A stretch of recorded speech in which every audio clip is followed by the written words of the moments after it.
Good morning, everybody. It's a Savagestacker. So we are in the 2021 box here. Well, actually I got these recently, well, not too long ago, but I got that one from HD Dynalo Rada. Good morning, everybody. How you doing? Got that one not too long ago as well. There is some stuff here from 2022, but not, maybe 30, 40 ounces.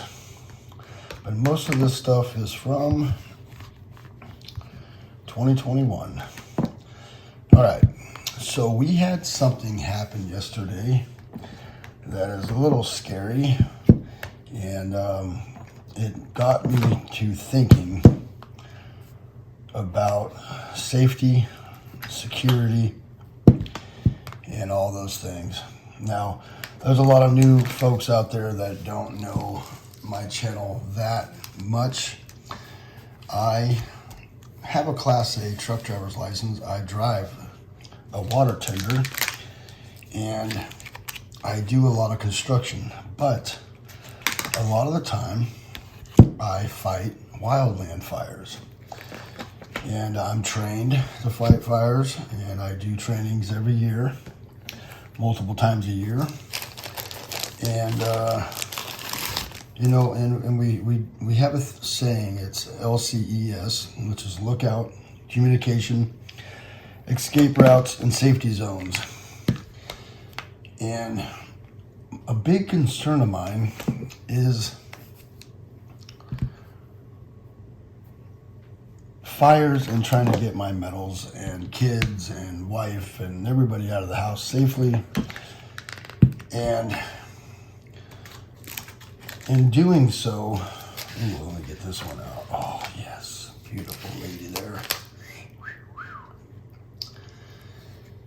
And in doing so,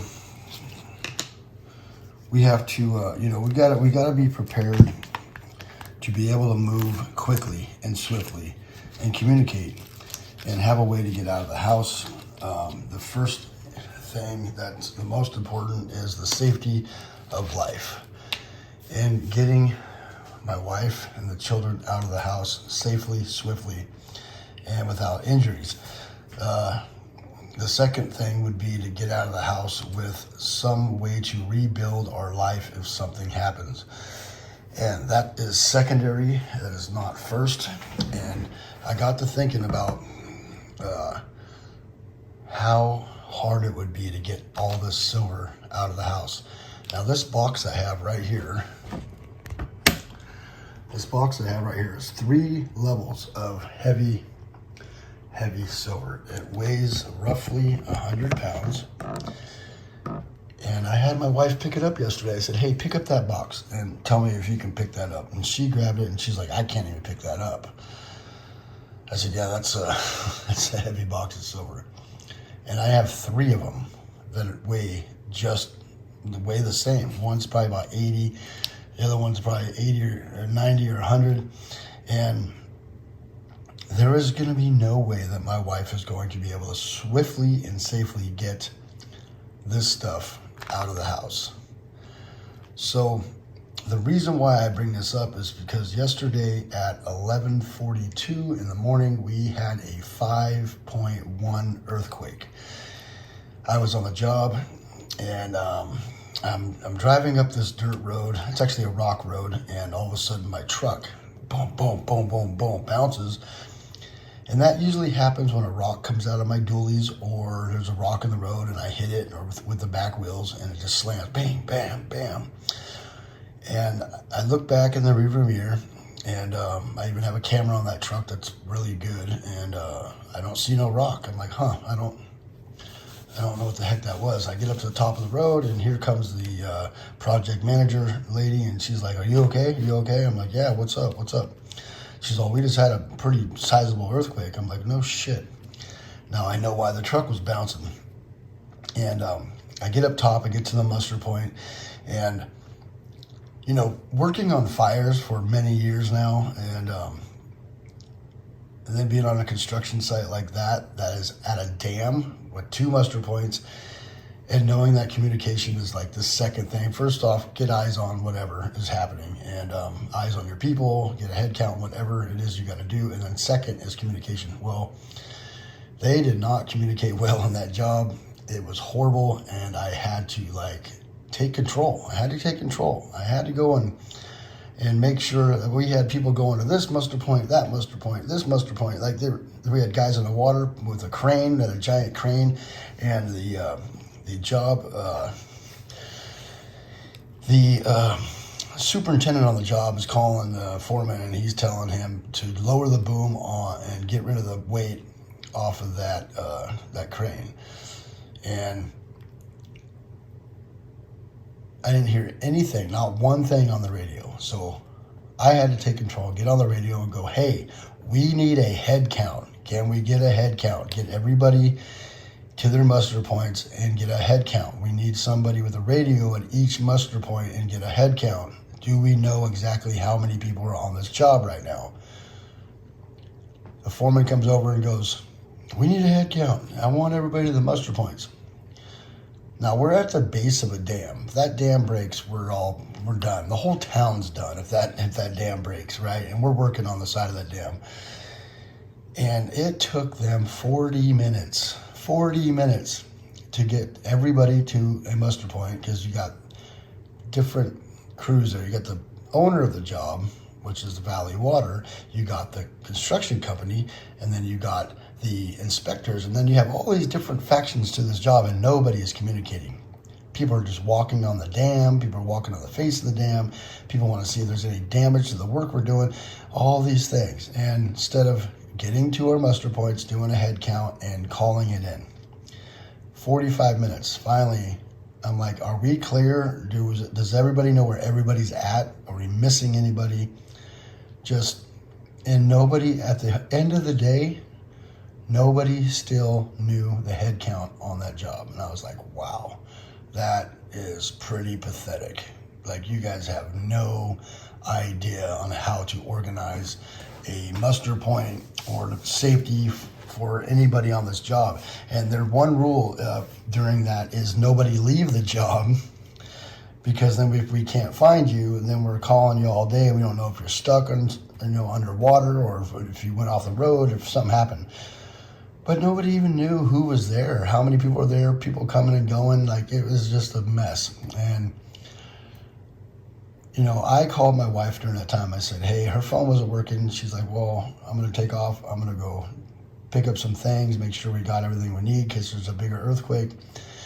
And her phone wasn't working. I said, grab my daughter's phone. She's like, why? I said, because communication is the most important thing there is, so we can communicate. We don't know what's going on at the girls' school. Call the school. She's like, well, they haven't called me. I said, call the damn school. Make sure they're all right. Are we going to have to explain tactics and measures, preventative measures with earthquakes to our children when they come home? Are we going to have to do all these things? Let's communicate. So that to me tells me that I need a plan. 8.5 minutes into this, and we're just getting to a plan. Okay, so I know it's not everybody's strong suit to get organized and have a plan when it comes to, say, even getting out of the house if there's a fire or earthquake or tornado or whatever. And after the big storm, Hurricane Ian, it's probably important that you have a plan with your family. Now, my suggestion is you keep medals, if you have a lot of them, in a couple different places that are very secure, safe, and that you trust, not just at your house. And another thing that is on my mind is, do I really need this much silver? All right. I had a whole nother video planned for the day. I did a community post yesterday, and it was about the economy, and I was going to make a video about that. But this is very important. We just had a very large earthquake. We just had a hurricane. We got fires. We got all these natural disaster things going on. And has anybody thought about what you're going to do, A, with your family, to rebuild? Yes, my hands are beat up. That's That's working right there, folks. I burned the crap out of myself right there the other day. Yeah, that's dragon hose right there. All right, so trying to figure out a plan is going to be key to survival if you ever need to move quickly, swiftly, and safely. And there is no way my wife is going to be able to get 300 pounds of silver out of the house. There's no way. It's not in a safely, timely manner at all. There's no way. First and foremost, get the kids and some clothes in the car, get them away from structures, lock the door, and then come back upstairs to get silver. There's no way. I'm going to take a huge loss, thousands and thousands of dollars, if this apartment building that I live in, it won't be too much longer, but if it ever collapses, I've lost thousands of dollars. So what is my next step? I think my next step will be to dump 75% of my silver and buy gold. Because if I do that, gold is in a nice little package. I can take this much gold with me in a pocket and it will equal damn near all of my silver. And it's in a little package this big, just like a 40-ounce little package. I could put that in my pocket. My wife could put that in her purse. My kids could have that in their hand. No one would be the wiser. You know, that is the way it is. And gold packs a huge bit of value in a small little package. This is 1/4 ounces right here, MS69s. Bought these from my local coin shop probably 2 years ago. Pretty cool little get up there. Haven't pulled them out in a while. And yeah, they're nice coins. Yep, so I think eventually what I want to do, and I don't really want to do it at this moment, is I want to upgrade or downgrade or whatever my weight in silver to gold ratio.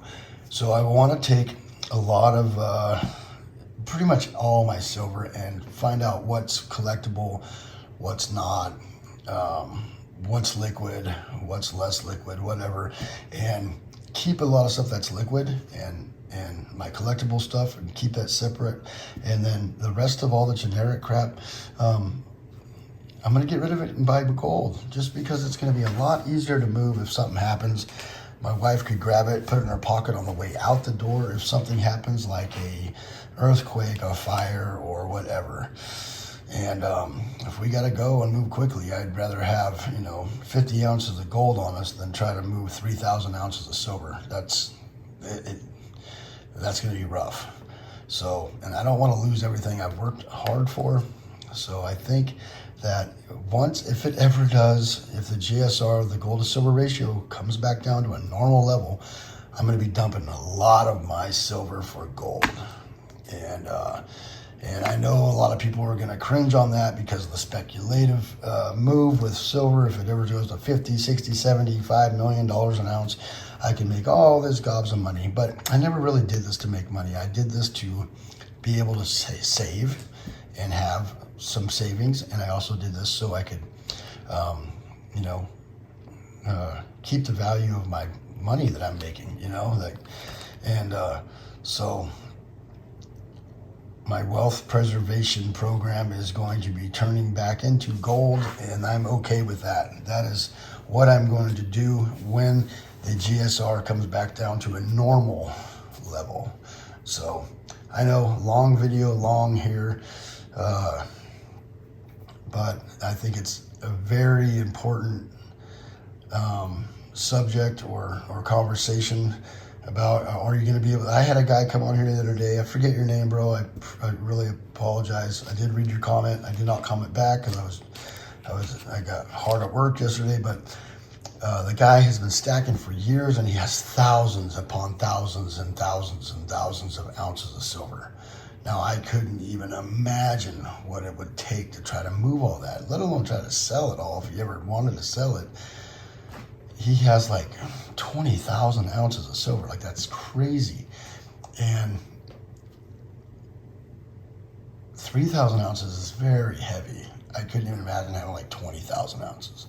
So think about a plan. What is your exit strategy? What is your safety strategy? What is your plan to move this stuff out if there's a fire or anything like that? Do you have a plan? Have you thought it through?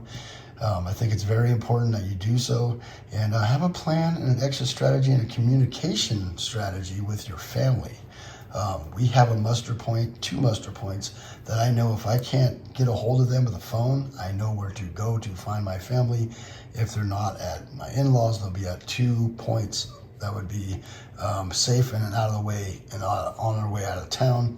I could check, and if they're not in any of those 3 places, if something happens, then then that's a shame. But at least I have those 3 options for my family as muster points throughout the county if something was ever happen and communications were lost. And we have a little plan like that. Now, I'm going to refine that plan and make it dive into it a little deeper here shortly, and try to make better rendezvous points for us. And at those rendezvous points, probably have some buried treasure. That way, if we ever need to get to them spots and we didn't have anything with us at all, at least we'll have a couple 10-ounce bars of silver and maybe a ½ ounce of gold and some cash sitting there and buried, and they can grab it and go if something has ever happened. All right. Thank you, everybody, for coming by. It is a Savagestacker. What do you think about safety and the weight of silver? It can become a burden and a huge problem, and I think it's very important to look at that situation. Oh, face reveal. What? All right. Thank you all for coming by. It is a Savagestacker. Please hit that bell icon to get updated on my latest videos. Please rate, comment, and subscribe. Savagestacker is over and out.